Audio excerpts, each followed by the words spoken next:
Foreign. I'm struggling with debt right now. If you get married, we can pay off the debt with the wedding contribution from your spouse's family. You're 18 now. Old enough to marry. Marry Freddie. In other words, I was being told to marry Freddie, an overweight man, all for financial gain. For a moment, it seemed utterly unreasonable. But then I realized I had only two choices: either drown in debt by refusing to marry, or spend my life with Freddie.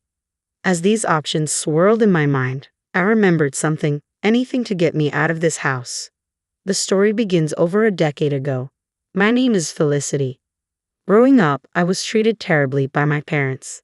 My father died in a car accident when I was 3.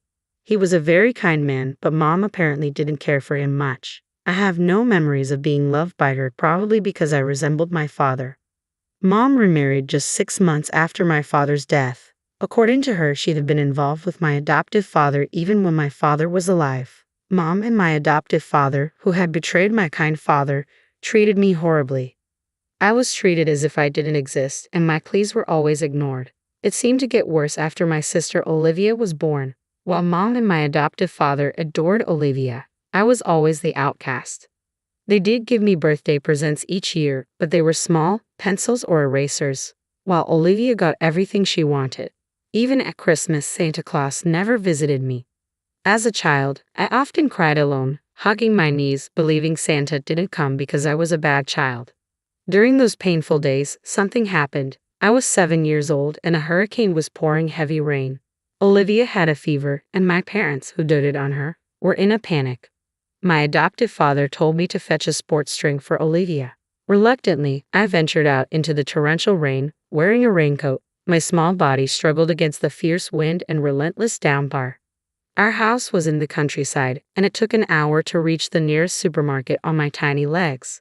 When I finally arrived, drenched and exhausted, I was horrified to find that I couldn't locate the wallet I thought I had brought. I might have dropped it when the wind knocked me down. Tears welled in my eyes as I considered turning back, but then I heard a voice. Wait a minute. A high school student, who appeared to be my older brother, said kindly, "Are you alone? It's dangerous out here." I burst into tears at his gentle demeanor and explained my situation. Desperately, I told him about my sister's fever and how my parents had sent me out to shop. The older brother seemed to understand my plight. "You don't need to worry about your wallet," he said kindly. "I'll help you with the shopping." He assisted me with all my purchases. Despite losing my wallet and being unable to pay a single dollar, he reassured me not to worry and even gave me the change I needed. He also took me close to home in a taxi. For the first time in a long while, I felt the warmth of kindness from a stranger. "Thank you, big brother," I said from the bottom of my heart as I exited the taxi. His gentle smile left a lasting impression on me. Having endured such a childhood, I turned 18. As a child, I was always constrained by being treated differently from my sister. Now, as an 11th grader, my primary issue was money. Mom and my adoptive father were initially against me going to high school, deeming it a waste of money. But I insisted on continuing my education under the condition that I would contribute $1,000 to the family each month. The money I earned from part-time jobs barely covered living expenses. As an 11th grader, I had to balance studying for college entrance exams with my part-time job, and I was constantly busy. Mom and my adoptive father probably wouldn't fund my college education, so I dedicated all my time to working and studying to secure a scholarship. One day, Olivia, now in the 8th grade, came home beaming with excitement. Listen, I got scouted by the entertainment industry." She proudly placed a business card from an entertainment company on the dining table. Mom and my adoptive father were thrilled. "Olivia is so cute," they said. "We're delighted she's been noticed. She has such a sparkle. Having a daughter become a celebrity is amazing. You're nothing like your big sister, but that's just fine." I was always much cuter than my older sister Olivia, yet our parents, who had always looked down on me and showered Olivia with praise, compared us at every opportunity. This time, Olivia arrogantly asked, "You think so too, don't you, big sister?" I replied with a resigned yes, knowing that arguing would only lead to more trouble. Olivia was supposed to join the entertainment industry, but months passed with no word from her. Our parents, initially puzzled by the constant charges for lessons and membership fees, eventually discovered that the entertainment agency was a scheme and had vanished, leaving them with a debt of $20,000. While our parents were frantic, I calmly paid my monthly contribution of $1,000 and focused on my studies. I was determined to escape this house by any means necessary. With that goal in mind, I threw myself into my part-time job and studies. A few weeks later, as I came home, I heard an unfamiliar voice coming from the living room. Curious, I was about to head up to my room when I heard my adoptive father call for me. I peeked into the living room and saw two unfamiliar men with him. One was about the same age as my adoptive father, and the other was a very large man, sweating despite the air-conditioned room. My adoptive father introduced them. "This is Mr. Newell. Say hello." "Ah, nice to meet you," I said hesitantly. The two men smiled and looked at me. Mr. Newell was a well-known, prominent landowner in the area. I wondered what such important people were doing in our house. As if reading my thoughts, my adoptive father made an outrageous announcement. "Mr. Newell's son, Freddie, is your fiancé. Be polite." Startled, I raised my voice, prompting my adoptive father to look flustered as he pulled me into the hallway. "What's going on?" I demanded. He spoke in a hurried whisper. "We're in serious debt. If you marry Freddie, we can pay off the debt with the wedding contribution from his family. You're 18 now and can marry. You need to marry Freddie." In other words, I was being told to marry that overweight man, Freddie, purely for financial reasons.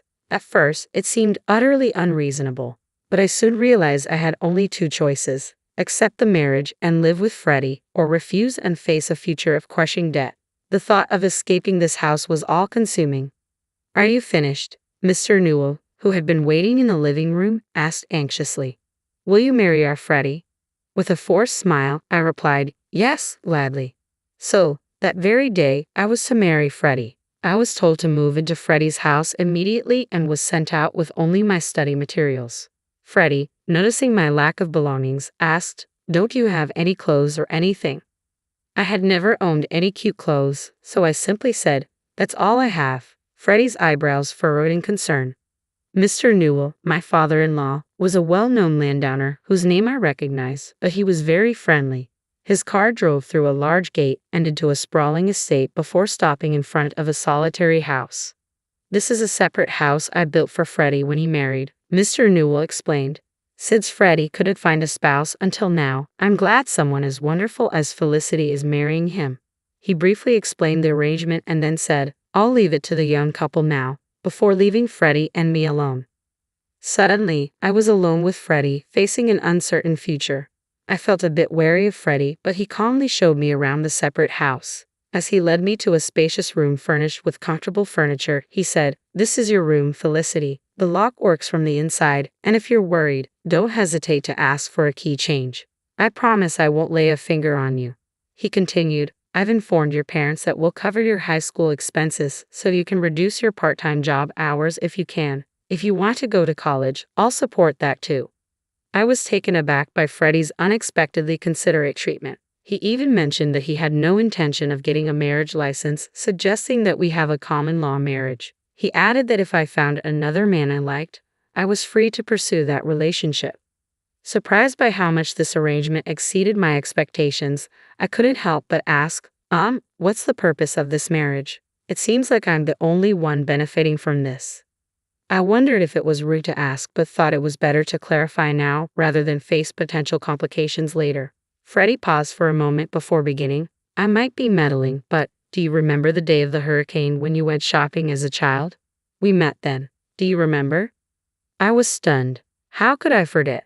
I still vividly remembered the kind older brother from that day. It dawned on me that if that older brother had gained weight, he might look like Freddie now.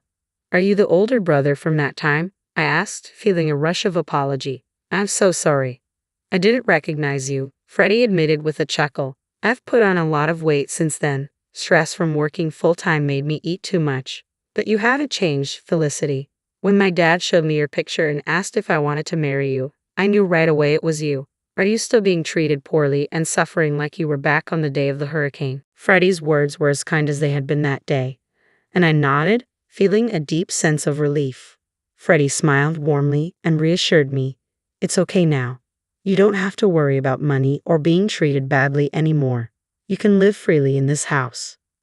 Touched by Freddie's kindness, tears welled up in my eyes. Freddie quickly handed me a beautiful handkerchief as I cried, and from that day on, we started living together. For the first time, I had the freedom to focus on my studies without the constant pressure of financial worries. Freddie mentioned he didn't need any living expenses from me, but I decided to contribute $300 anyway, as living for free felt a bit restrictive. With only that small contribution and my allowance, I was able to significantly reduce my part-time job hours. Freddie took the initiative with household chores, and whenever I was busy studying, he would kindly say, "You can go study, I'll take care of this." In the happiest days of my life, Freddie and I grew closer, living like a regular married couple. We enjoyed each other's company, laughing together while watching variety shows and spending holidays out. A few months later, while I was leading this calm and contented life, I received a phone call from my adoptive father. I wondered what he could want now, after having ignored me for so long. I answered the phone with a sinking feeling. "Hello, Felicity, is that you? Mom's in serious trouble." The urgency in my adoptive father's voice took me aback. According to him, Mom had fallen ill and needed immediate surgery. He was asking me to transfer $10,000 to a specified account. Despite the neglect I had endured from Mom throughout my childhood, she was still my mother. I couldn't ignore her in a life-threatening situation. "What happened all of a sudden? Which hospital is she at? What kind of illness does she have?" I asked, trying to get more details. There was a noticeable hesitation in my adoptive father's voice. Well, it's the hospital, but..." His flustered response set off alarm bells. He couldn't even name the illness, which seemed highly suspicious. "You're lying, aren't you? Enough with these games. Don't call me with such nonsense." "Wait, okay, I admit it. I lied. The truth is, I had an accident recently and I'm being billed $10,000. He explained that he had crashed his car and the person he hit was a dangerous individual. Now he faced $10,000 in repair and medical bills and claimed he couldn't afford it. My irritation with him grew. "You're probably lying again." "It's true this time, I swear. Please, Felicity, ask Freddie to transfer the $10,000. You're all we have left." I snapped at my adoptive father's desperate plea. "Don't mess with me. I can't believe you called after all this time just to ask for money. Neither you nor Mom ever cared about me, not even once. And now you want me to help you. That's too convenient. No matter what you say, I have no intention of transferring the money. Goodbye." Ignoring his pleas for me to wait, I hung up and blocked the numbers of my adoptive father, Mom, and Olivia. A few weeks later, as I happened to pass by my family's old house, I noticed it was vacant. A gossip-loving neighbor approached me, revealing that the story about hitting a dangerous individual's car was true. According to her, my parents and Olivia had secretly packed their bags and left the house at night. They must have fled and were likely living under the radar now. Living in constant fear must have been incredibly stifling, but I felt a deep sense of relief. Meanwhile, I was living my happiest days. I had completely fallen in love with Freddie. Although he was 10 years older than me, he had been hesitant about dating me. However, my persistent confessions led to us deciding to start dating once I graduated from high school. Freddie even took time off work to attend my graduation ceremony. As Freddie joined me in improving my eating and exercise habits, he slimmed down to his original figure and transformed into a handsome man. My friends were envious when I proudly introduced him as my boyfriend. After graduation, Freddie and I officially registered our marriage. When I expressed my desire to marry him, Freddie agreed, and we submitted the marriage registration. Although it would take some time for the marriage certificate to be issued, we were now officially married, not just in a common law sense. On the way home from the city hall, we held hands for the first time. I laughed at Freddie's adorable shyness, and he said, "Now that you're my wife, Felicity, you can be swayed by any handsome boys you meet in college." I thought I was the only one in love, but it seemed Freddie loved me just as much. I found it so endearing that I burst into laughter. There was no way that could happen. Of all the people I've met, Freddie is the most handsome.